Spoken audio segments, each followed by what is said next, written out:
welcome back to my channel, you guys. I do have a review on the new Huda Beauty Easy Bake powders. Now before I go ahead and talk about this powder, I do want to address the whole beauty bakery situation because reading the comments on Trend Mood, people were going in on Huda. Now my honest opinion, I don't think Huda Beauty completely ripped off a beauty bakery. I don't think that situation was what happened. If anything, I do think it looks more like the Maybelline Fit Me powder. Like, they look so similar the more you look at it. But I think a lot of people are coming from the idea that Huda Beauty is more focused on Middle Eastern, Dubai type stuff when it comes to her eyeshadow palettes, her eyelashes, and so on. So the bakery theme was a little bit different. Like, it was just completely left field from her brand. Like, it just didn't fit with her brand. So a lot of people were like, okay, you know what, she's probably ripping off a beauty bakery. So I do think that's why a lot of people think she copied beauty bakery, but I don't ever want to say somebody did something like that because you just never know what goes on behind the scenes. But with that being said, I am excited to try this powder out. There were so many different shades out there. I did go ahead and pick up the shade Kunafa, and I think it will look so pretty on my skin tone. So if you guys want to stick around and see what it looks like on my skin, and if I love it or not,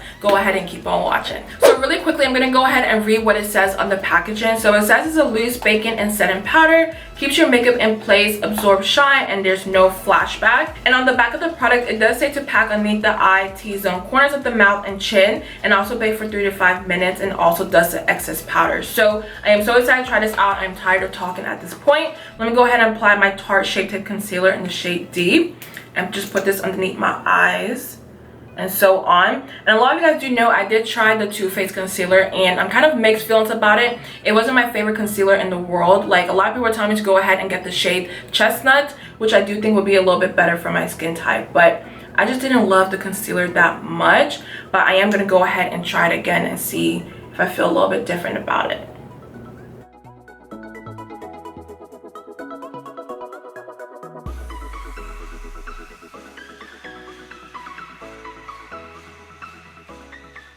Alright, so let me go ahead and open up the powder, and let me see if I can get the top off because I was kind of struggling with this part at first.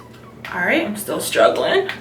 So I finally got it open, and this is what it looks like in the packaging. I just love how yellow this powder is, y'all. Like, I live for yellow powders. And also, she did mention that they have a little mesh in here which does control the amount of powder that comes out.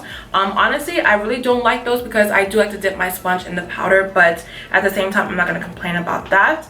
So let me go ahead and put a little bit onto my sponge and press it on my face. Oh, y'all, this is yellow. Wow, this is really yellow. Okay, and it does have that perfume scent to it, and honestly, it smells like my grandma's perfume. Like, it doesn't smell good. I thought it would be like a vanilla scent, but it doesn't smell like that at all. So let me go ahead and press it into the skin, and it's applying really well so far, you guys. Like, I like how it's applying onto the skin. Very, very finely milled. Doesn't feel too heavy underneath the eyes. Usually before I go ahead and bake, I do press the powder into my skin, because if I don't, the under eyes just looks very cakey all the time if I do just go in with powder straight away. So I always go ahead and just press it into the skin first.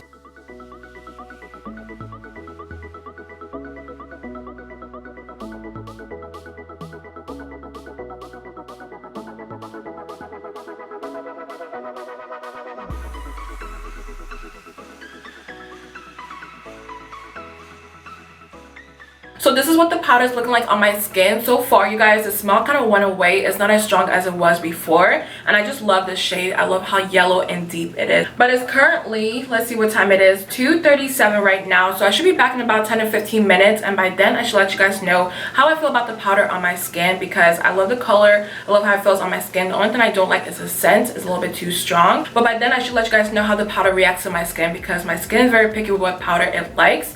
So hopefully I do love it, but I'll be back in a little bit. So it's been about 10 minutes. I'm gonna go ahead and brush all this powder off. I always use my e.l.f. blush brush. You already know about this. And this eye right here, I don't know what is going on, but it's watering like crazy, so just please ignore it. But let me go ahead and remove the powder off my face and see what it looks like.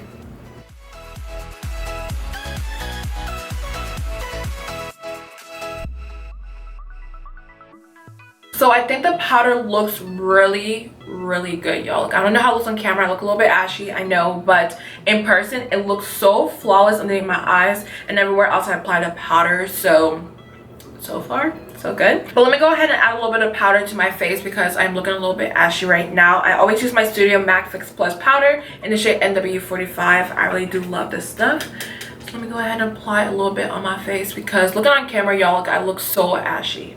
So ashy.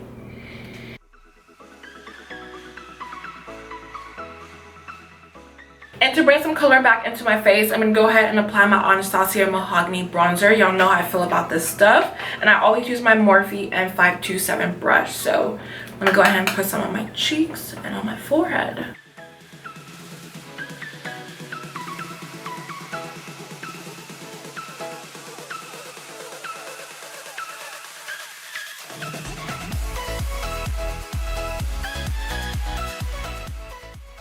And for blush, I think I'm going to go ahead and use my NYX Ignite / Passion blush. I really do love this and I feel like it'll fit with the eye look. So I'm going to apply some on the cheeks.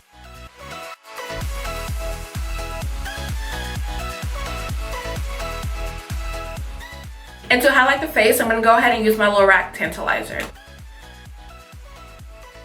Alright, so I'm done with the face for the most part. Everything looks really good so far, so I'm happy about that. But what I'm going to do now is finish up the rest of my eyes off camera, and I'll be right back to tell you guys how I feel about the powder. I'm sure you guys can tell how I feel about it, but I'll let you guys know my final thoughts in a little bit. Alright, so my final thoughts on the Huda Beauty Easy Bake Powder. Honestly, you guys, I do think it's one of the best powders I've ever tried. When I went ahead and finished up the rest of my eyes, I noticed how filtered my under eyes looked. It looked so smooth and flawless. I was really shocked with that. I also love how easy it was to bake with this powder because it wasn't chunky or too thick for my under eyes. It's very finely milled and it just laid on my skin perfectly. And I love how she has so many different colors out there. I can keep going on and on about this powder. The only thing I don't like, you already know how I feel about this, is the scent.